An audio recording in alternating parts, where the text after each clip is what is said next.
This lesson is called Probing the Principles. Okay, let's dive right into this explainer and check out our flight plan for today. We'll be covering the foundation of these principles, followed by mindset, motion, and mechanics, and then we'll wrap the whole thing up with a quick exercise and discussion.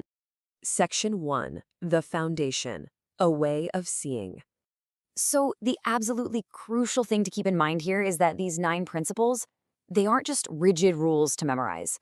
They're definitely not just another simple checklist or procedure to blindly follow. Instead, think of them as an intuitive framework. It's a fundamental way of actually perceiving exactly what is going on around you when you're up in the air. To make them easier to digest, these 9 principles are organized into 3 really logical categories that basically cover how you think, how you maneuver, and how you manage physical forces. Specifically, we group them into mindset, which is all about learning and managing risk, motion, dealing with how we move through 3-dimensional space, and mechanics, which tackles the actual aerodynamic realities of flight. Let's jump into Section 2, mindset, how to think about learning and managing risk. All right, Principle 1, pursue optimal learning. This one reminds us that flying is done by the pilot, right? It's not something that happens to you. Every single time you fire up that propeller plane, it's an opportunity to build real, robust competency. How? By asking why, not just what. It's about committing to a really deep understanding rather than just settling for surface-level skills. Since we all know it's literally impossible to eliminate risk entirely on any given flight, Principle 2 is to manage the risk.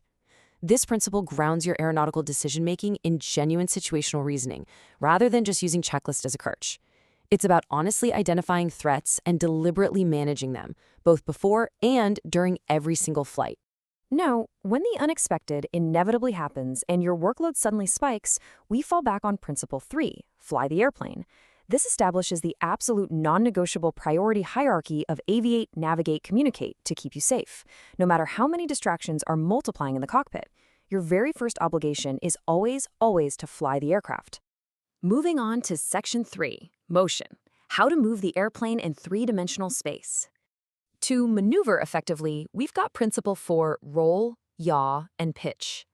Seeing these 3 distinct motions relative to your own body is the absolute prerequisite for combining them properly. It's pretty amazing when you think about it. Literally every maneuver you perform is cooked up using just these 3 basic ingredients, with your ailerons, rudder, and elevator. And that flows right into Principle 5, lines and circles. It sounds deceptively simple, I know, but it totally gives you the means to construct or deconstruct absolutely any maneuver, even ones you've never flown before. Because at the end of the day, an airplane can really only follow a line or a circle, whether that's horizontal, vertical, or anywhere in between.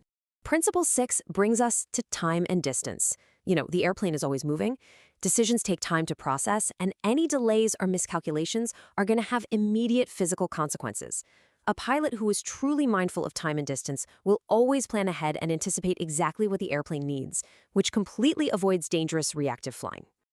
Let's transition to Section 4, mechanics, how to manage the aerodynamic and physical realities of flight. So the real, true foundation of stick and rudder skill is Principle 7, action-reaction. Every single control input you make produces a highly predictable physical consequence. If you understand and anticipate this, you prevent problems before they even start. But, if you don't grasp it, you're always just going to be reacting a second too late. Principle 8 tackles stalled flight. The big takeaway here? A stall is a condition, not just some airspeed number to memorize from a manual. A wing stalls whenever it exceeds its critical angle of attack. And guys, that can happen at almost any speed, any attitude, or any power setting.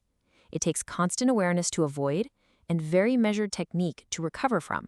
Finally, we have Principle 9, energy management. Honestly, flight path management and energy management are pretty much synonymous. Flying is essentially just a constant trade-off between different forms of energy.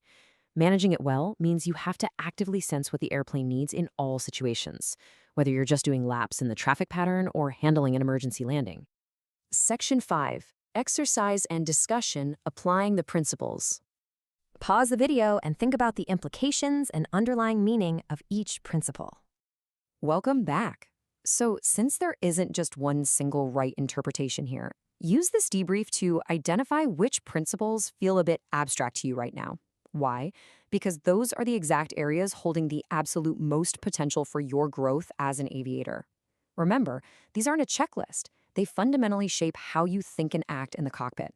By figuring out what feels super obvious to you versus what still feels kind of vague, you've literally just mapped out your own personal curriculum for new learning. So, I'll leave you with this.